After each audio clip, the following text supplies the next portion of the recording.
حضور تو فرماتے ہیں کہ میری امت کے علماء بمنزل سابقہ بنی اسرائیل کے نبیوں کے بمنزلے ہیں، لیکن ہماری حضور علیہ الصلاۃ والسلام کی امت کے افراد ان کا یہ مقام تسلیم نہیں کرتے۔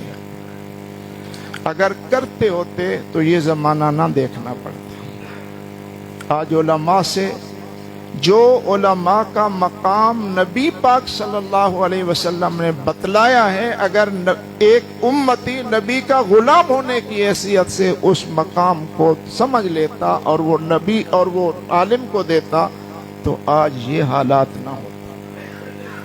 اور یاد رکھو، دشمن کا سب سے بڑا وار یہی ہے کہ دشمن امت کو علماء سے کاٹتا ہے تاکہ علماء کے ذریعے جو امت حضور سے جڑ رہی ہے یہ رشتہ ختم ہو جائے۔